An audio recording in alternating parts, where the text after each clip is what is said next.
Hi friends, welcome back to our channel. ఈరోజు మన కిచెన్లో చాలా టేస్టీగా క్రిస్పీగా కరకరలాడే జంతికలండి, మురుకులు అని కూడా అంటారు, ఎలా చేయాలో చూపించబోతున్నానండి. శనగపిండి లేకుండా కప్పు బొంబాయి రవ్వతో చాలా టేస్టీగా ఉంటాయండి. ఎప్పుడు రవ్వతో ఉప్మా కాకుండా ఇలా మురుకులు ఒక్కసారి ట్రై చేయండి, రుచి అద్రిపోతుందండి. చాలా గుల్లగా తిన్నా కొద్దీ తినాలనిపిస్తాయండి. ఇలా చేసిన మురుకులు పిల్లలు పెద్దలకు కూడా చాలా బాగా నచ్చుతాయండి. టీ టైం స్నాక్గా లేదంటే పిల్లలు తినాలనిపించినప్పుడు అప్పటికప్పుడు ఇలా చేసి పెట్టండి, చాలా బాగుంటాయండి. ఆయిల్ కూడా అస్సలు పీల్చావు, టేస్ట్ అయితే భలే రుచిగా ఉంటాయండి, చాలా గుల్లగా వస్తాయి. మరి ఇక ఏమాత్రం ఆలస్యం చేయకుండా చాలా టేస్టీగా క్రిస్పీగా ఉండే కప్పు బొంబాయి రవ్వతో మురుకులు ఎలా చేయాలో చూద్దాం రండి. ముందుగా ఇక్కడ నేను మిక్సీ జార్ తీసుకున్నానండి. తీసుకొని దాంట్లో హాఫ్ కప్పు పుట్నాల పప్పు, చట్నీ పప్పు అంటారు కదండి, ఆ పప్పు వేసుకొని మెత్తగా గ్రైండ్ చేసుకోవాలండి వీలైనంత వరకు. ఇది వేసుకోవడం వల్ల మనకు ఆయిల్ కూడా అస్సలు పీల్చవు, ఇంకా టేస్ట్ కూడా చాలా బాగా వస్తాయండి శనగపిండి వాడకుండా మనము. ఇప్పుడు స్టవ్ మీద ప్యాన్ పెట్టుకొని దాంట్లో ఇక నేను ఒక కప్పు తీసుకున్నానండి. మీరు కొలతలు గ్లాస్తో దేంతో అయినా తీసుకోవచ్చు. నేను ఈ కప్పుతో తీసుకుంటున్నాను, మెజరింగ్ కప్తో. ఇప్పుడు ఈ రవ్వను పక్కకు పెట్టుకోవాలండి. ఇప్పుడు ఏ కప్పుతో అయితే మనం రవ్వ తీసుకుంటామో అదే కప్పుతో 3 కప్పుల వాటర్ తీసుకోవాలండి. ఈ వాటర్ని బాగా వేడి చేసుకోవాలి.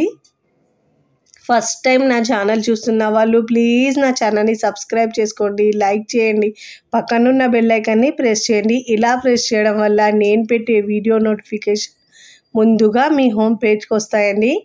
ఇప్పుడు 3 కప్పులు వాటర్ వేసుకున్న తర్వాత 1 టీ స్పూన్ దాకా ఆయిల్ వేసుకోవాలండి. మీరు కావాలంటే బటర్ అయినా వేసుకోవచ్చు దీని ప్లేస్లో.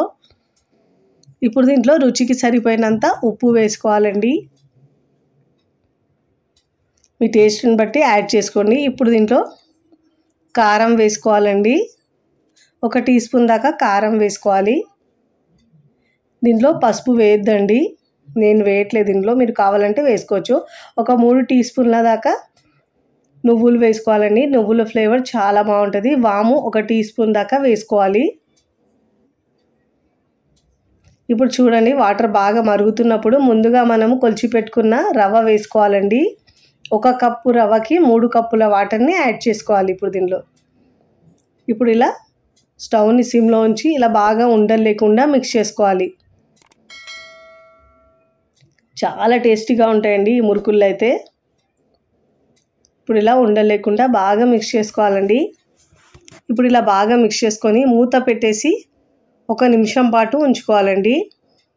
ఇప్పుడు స్టవ్ ఆఫ్ చేసుకొని పక్కకు దించుకొని కాస్త చల్లారించుకోవాలి. చూడండి, ఇలా మన చేతికి వేడి తగిలినంత వరకు చల్లారించుకొని, చూడండి ఇలా రవ్వ రవ్వలాగా ఉప్మా రవ్వ ఎలా ఉంటుందో అలా అయిపోయిందండి. ఇప్పుడు దీన్ని పక్కకు పెట్టుకొని ఇప్పుడు ఒక పెద్ద మిక్సింగ్ బౌల్ తీసుకోవాలండి. తీసుకొని దాంట్లో ఇలా స్టెయినర్ పెట్టుకోవాలి, జల్లించి తీసుకోవాలండి. ముందుగా గ్రైండ్ చేసుకున్న పుట్నాల పౌడర్ ఉంది కదండి, దాన్ని కూడా జల్లించుకోవాలి. మొత్తం ఇలా మిక్సీ జార్ నుంచి వేసుకోవాలి. ఇప్పుడు ఏ కప్పుతో అయితే మనం రవ్వ తీసుకున్నామో అదే కప్పుతో 2 కప్పుల బియ్యపిండి తీసుకోవాలండి. ఇక్కడ నేను పొడి బియ్యపిండే తీసుకుంటున్నాను. మీరు రెడీమేడ్గా ఉండే పిండి అయినా తీసుకోవచ్చు, బయట కొన్నదైనా తీసుకోవచ్చండి.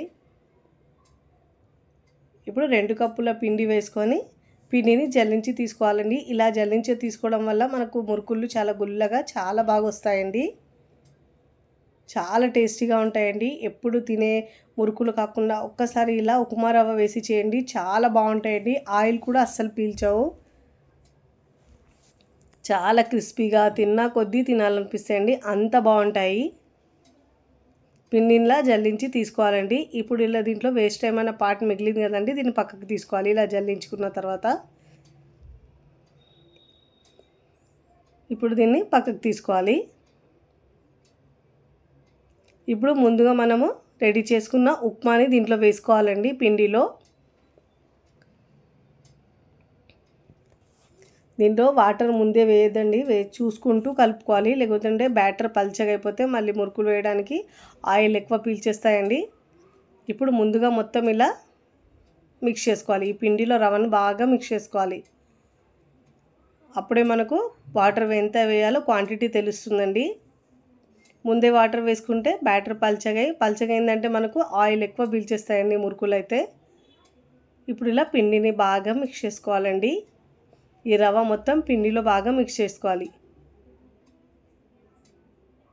ఇలా ప్రెస్ చేస్తూ ఇలా బాగా మిక్స్ చేసుకున్న తర్వాత మరీ హార్డ్గా కాకుండా ఇలా సెమీ సాఫ్ట్గా మిక్స్ చేసుకోవాలి. ఇక్కడ నేను ఇలా చిన్న చిన్న హోల్స్ ఉన్న బిళ్ళని తీసుకున్నానండి. మీకు నచ్చిన బిళ్ళని మీరు తీసుకొని మురుకుళ్ళు వేసుకోవచ్చు. ఇక్కడ నేను ప్లేట్ మీద పెట్టుకున్నానండి. ప్లేట్ మీద కాస్త ఆయిల్ అప్లై చేసుకొని మనకు ఎంత సరిపోతాయో ప్యాన్లో అన్నీ వేసుకోవాలండి. ముందుగా ఇక్కడ నాకైతే ప్యాన్లో 3 పడతాయి కాబట్టి 3 వేసుకుంటాను ముందుగా. ఇక్కడ చూడండి జంతికల గొట్టంలో పిండిని వేసుకోవాలి. ఇలా వేసుకొని మూత పెట్టేసి ఫిక్స్ చేసుకోవాలండి. మిగతా పిండిని తడి ఆరకుండా మూత పెట్టేసి పక్కకు పెట్టుకోవాలి. ఇప్పుడు ఈ ప్లేట్ మీద మురుకుల్ని ప్రిపేర్ చేసుకోవాలండి. ఇలా మూత పెట్టేసి మనం ఇలా నేను ఇక్కడ 3 వేసుకుంటున్నానండి. ఇలా రౌండ్గా చుట్టల్లా వేసుకోవచ్చు. మీరు పెద్దది కావాలంటే కూడా వేసుకోవచ్చు ఆయిల్లో. నేనైతే ఇక్కడ ఇలా చిన్న చిన్నవి వేసుకుంటున్నానండి. చుట్టలు చుట్టుకొని ఇలా రౌండ్గా ఇలా వేసుకోవాలి, ఆయిల్లో వేసుకోవాలండి. ఇక్కడ నేను మరొకటి వేసుకుంటున్నానండి. ఇలా ఒకవైపు వేస్తూ మరోవైపు ఫ్రై చేసుకోవచ్చండి. చాలా తొందరగా అయిపోతుంది ఇలా చేసుకుంటే మనకు. ఇక్కడ నేను ముందుగా డీప్ ఫ్రైకి సరిపోయినంత ఆయిల్ తీసుకున్నానండి. ఆయిల్ బాగా వేడైన తర్వాత ఇప్పుడు దీంట్లో మనం ముందుగా రెడీ చేసుకున్న మురుకుల్ని డ్రాప్ చేసుకోవాలండి. మీకు ప్యాన్లో ఎన్ని పడితే అన్ని వేసుకోవాలండి. నాకు ఇక్కడ 3 దాకా పడతాయి కాబట్టి 3 వేసుకుంటున్నాను. 1 బై 1 వేసుకోవాలండి. ఆయిల్ని బాగా వేడి చేసుకోవాలి. వేసేటప్పుడు మనం స్టవ్ని సిమ్లో ఉంచి వేసుకోవాలండి. ఇలా వేసుకున్న తర్వాత మంటను హై ఫ్లేమ్లో ఉంచి మంచి క్రిస్పీగా గోల్డెన్ కలర్ వచ్చే వరకు ఫ్రై చేసుకోవాలండి. దీనికి ఎక్కువ పెద్ద కలర్ ఏం రాదండి, ఎందుకంటే మనం దీంట్లో పసుపు వేయలేదు కాబట్టి. క్రిస్పీగా అయ్యే వరకు ఫ్రై చేసుకోవాలండి. పైన నురగలు తగ్గే వరకు క్రిస్పీగా ఫ్రై చేసుకొని ఇలా జాలిగరిటెలో తీసుకోవాలండి. ఇలాంటి టెక్స్చర్ వచ్చే వరకు ఫ్రై చేసుకొని ప్లేట్లోకి తీసుకోవాలి. ఇదే విధంగా మిగతా పిండితో 1 బై 1 మురుకులన్నింటినీ వేసుకోవాలండి. నేను ఇక్కడ ఒకవైపు వేస్తూ మరోవైపు ఇలా ఫ్రై చేసుకుంటున్నానండి. ఒకవైపు ఫ్రై అయిన తర్వాత మరోవైపుకి టర్న్ చేసుకోవాలి. ఇలా మంచిగా క్రిస్పీగా ఫ్రై చేసుకొని సర్వింగ్ ప్లేట్లో సర్వ్ చేసుకోవాలి. చూస్తుంటేనే ఎప్పుడెప్పుడు తినాలనిపిస్తాయండి, అంత టేస్టీగా ఉంటాయండి. ఇలా చేసి పెడితే పిల్లలైతే అలా ఖాళీ చేసేస్తారండి, అంత కమ్మగా ఉంటాయి. తింటుంటే అలా తినాలనిపిస్తుందండి.